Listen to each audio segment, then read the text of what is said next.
Selamat pagi teman-teman. Kami dari kelompok 2, kami akan melakukan penyuluhan tentang HIV. Sasarannya masyarakat usia 17 ke atas. Kami kelompok 2 terdiri dari 7 orang. Yang pertama, saya Girinale sebagai moderator, dan teman saya Hermanus PHBK sebagai pemateri, Emerensiana Susana Benga, Filmanda Benak, Immanuel Obasanak, Ince Utu, Isadoro da Costa.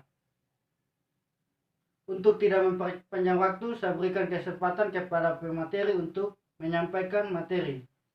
Baik, terima kasih atas kesempatan yang diberikan kepada saya. Di sini saya akan membawa materi tentang pengertian HIV/AIDS.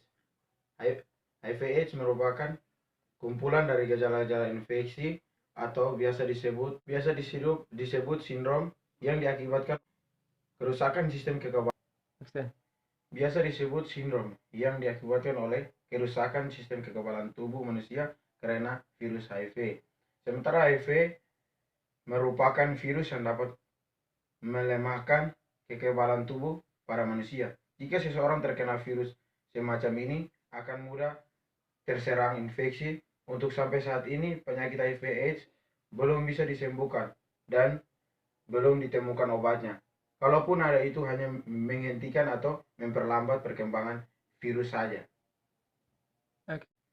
Yang kedua, cara penularan HIV/AIDS. HIV/AIDS umumnya ditularkan melalui kontak langsung antara melalui cairan tubuh yang mengandung HIV/AIDS seperti darah, air mani, cairan vagina, cairan perseminal, dan air susu ibu. Penularan dapat terjadi melalui hubungan intim seperti vagina, anal, ataupun oral. Transfusi darah, jarum suntik yang berkontaminasi antara ibu dan bayi selama kehamilan, bersalin atau menyusui, serta membentuk kontak lainnya dengan cairan-cairan tubuh. Yang ketiga, tanda dan gejala HIV/AIDS. Yang pertama, gejala awal seperti terserang flu biasa. Yang kedua, nampak sehat, tetapi menularkan virus HIV ke siapa saja. Yang ketiga, munculnya gejala ARC atau AIDS Red Day Complex, seperti yang pertama, rasa lelah yang berkepanjangan. Yang kedua, sering demam atau suhu tubuh lebih dari 38 derajat Celcius. Yang ketiga, sesak nafas dan batuk berkepanjangan. Yang keempat, berat badan menurun secara mencolok dengan cepat. Yang kelima, bercak merah kebiruan pada kulit mulut.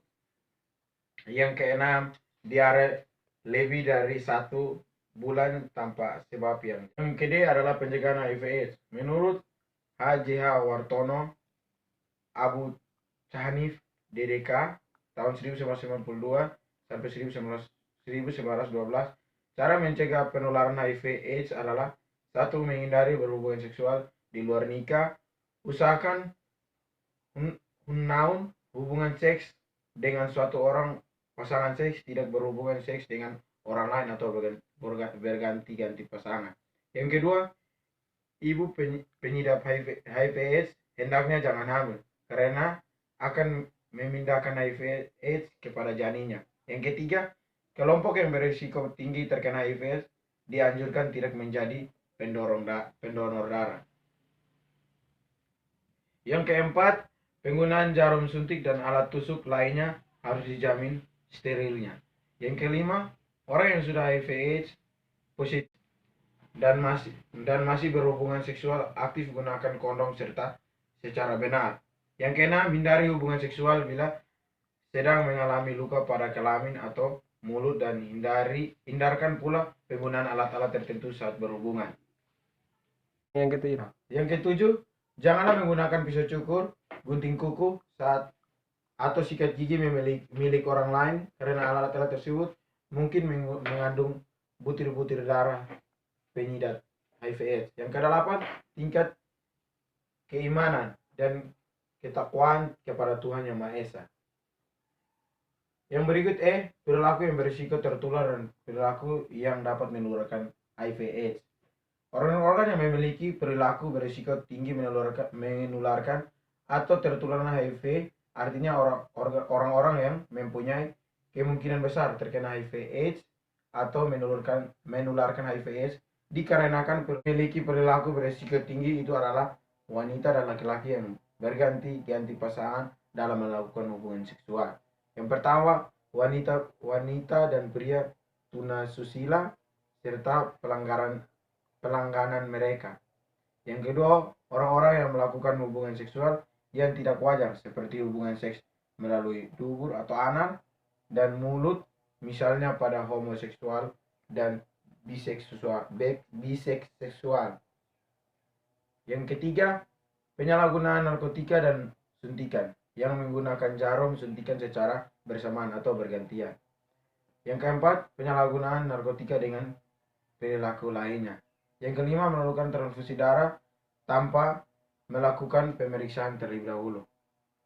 Yang keenam, seorang ibu hamil terinfeksi HIV dan mengandung atau menyusui berisiko tinggi untuk menularkan HIV/AIDS kepada bayinya. Terima kasih.